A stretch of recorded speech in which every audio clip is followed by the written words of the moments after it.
614亿、683亿，一次比一次更大，一次比一次更狠。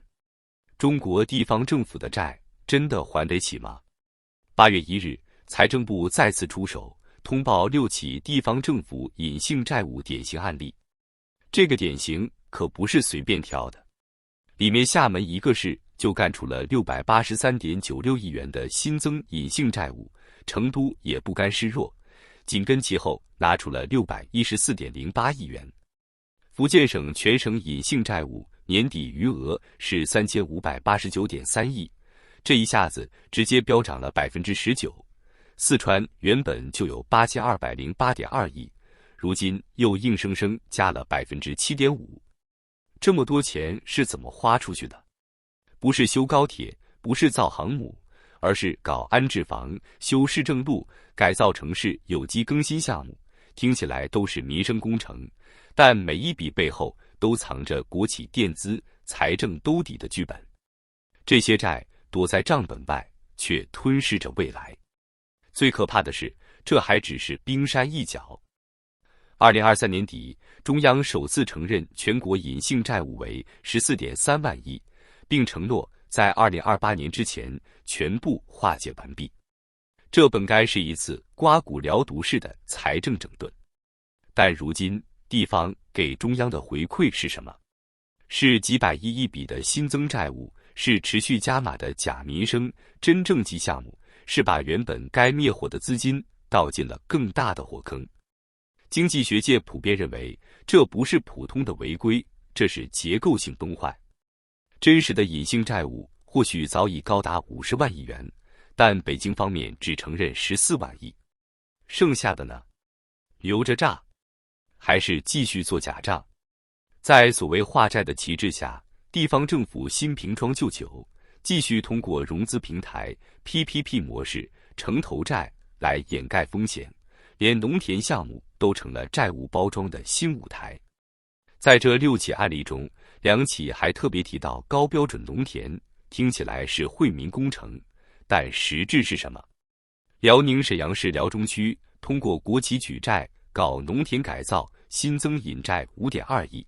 山东德州市临城区也来一笔 1.45亿。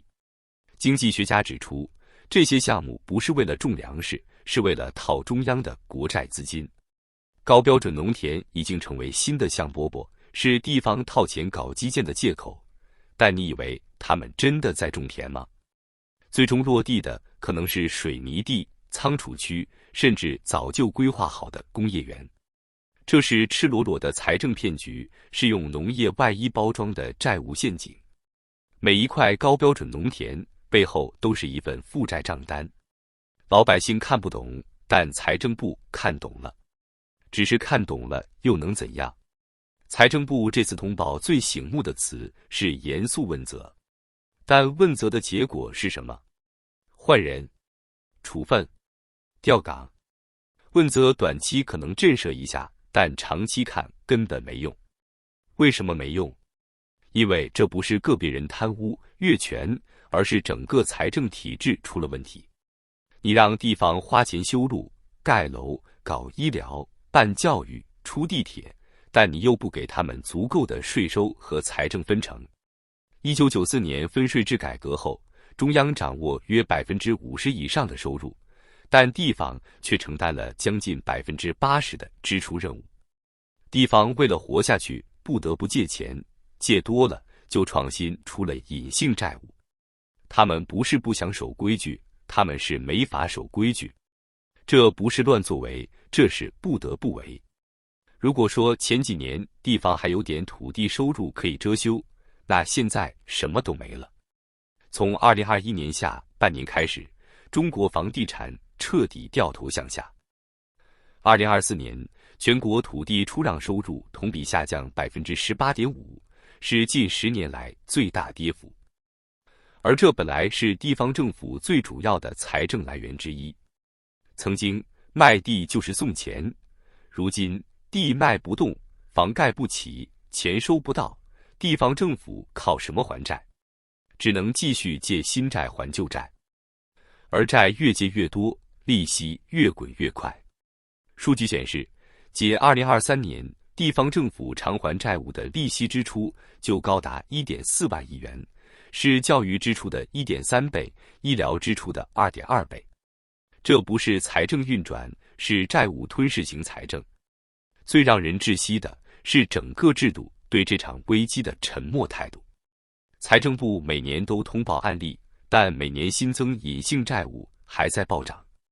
你追责，他继续借；你压债，他变个方式绕过去。中央和地方的关系早已不是命令与服从，而是博弈与逃避。中央已经不信任地方了，地方也知道中央兜不住了。现在是彼此提防，互相试探，一旦有个环节崩了，可能就是全面财政失控。你以为负债的是政府，倒霉的只是官员？错，真正为这场地方债灾买单的，从来都是普通人。最直接的受害者是那些靠财政吃饭的群体：教师、医生、环卫工人、基层公务员、退休老人。据第一财经报道，截至2025年6月，中国已有超过74个地级市或县级市出现财政支付困难，部分地方出现教师工资延迟、医保报销停滞、社保基金入不敷出等问题。在贵州某县，一线教师连续3个月只拿到生活补贴，正式工资被暂缓发放。云南某地公务员被建议提前退休，原因是节省财政负担。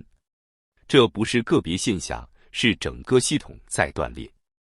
而背后的核心是地方债务黑洞太大，城投公司成了吞金巨兽。城投公司学名叫地方政府融资平台公司，是地方政府绕过财政赤字控制搞基建的工具。但如今，他们已经完全异化，成了一场疯狂的借债机器。根据中诚信国际2025年上半年数据，全国城投公司数量已超过12500家，债务余额接近40万亿元人民币。其中超过70%的平台连利息都无法覆盖本息支出，依赖地方财政输血续命。更可怕的是，很多城投债早就已经变成了借新还旧的庞氏骗局。你以为政府能一直兜底？其实已经开始炸。2025年3月，贵州最大城投平台贵阳城投集团爆出违约事件，短期债务展期失败，部分债权人讨债无门，债券市场震荡，引发全国关注。5月，湖南、甘肃、河北多地陆续传出平台展期通知，但没有官方回应，投资者惊恐离场。这意味着什么？意味着地方政府连借钱都借不到了，旧账压身，新钱断流，等着的就是系统性崩盘。面对如此灾难性的债务漩涡，中央该救吗？敢救吗？能救吗？经济学家指出，中国财政体制早已陷入互相勒索的博弈模式。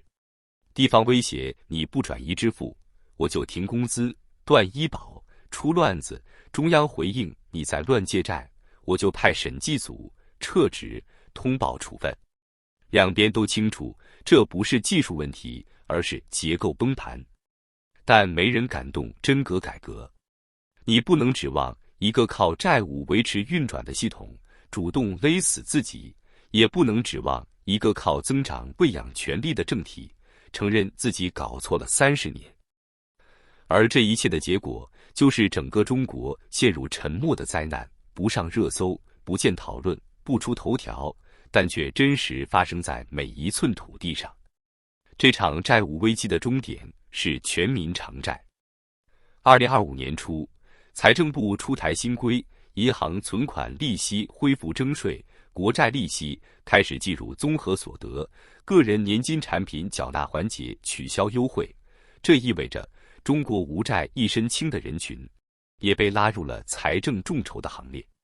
你以为你没借钱？你以为债务不关你事？那为什么你利息少了，工资晚发了，退休金缩水了？这就是隐形债务的真正可怕之处，它不仅藏在账外，更渗透进你生活的每一笔现金流，每一次医保结算，每一个孩子上学的预算。中国地方债问题不是几个地方官员的问题，是整个财政制度的问题。从1994年分税制改革到 GDP 政绩绑架，再到地方融资平台大爆炸，整个系统像一个长期运行的借贷游戏，用明天的税收填今天的开销，用政治账掩盖经济账。在这个系统中，没有人是真正的清白者。每一级政府，每一个官员，每一个部门，都在这场谁先出事谁倒霉的博弈中，把风险往下传，把责任往上推，把烂摊子交给历史。从债务结构看，中国已经进入债务不可持续区间。从地方财政现状看，许多地级市和中西部省份已无力自救。从房地产断崖式暴跌到土地财政的全面失效，地方收入体系已经瘫痪。经济学家厉以宁曾说，财政是国家的骨架。现在这副骨架正一寸一寸地裂开，你可能还没听见声音，但很快就会感受到疼痛。这是一个最危险的时刻，但也是最沉默的时刻，因为没有人愿意承认这套体制已经走到了尽头。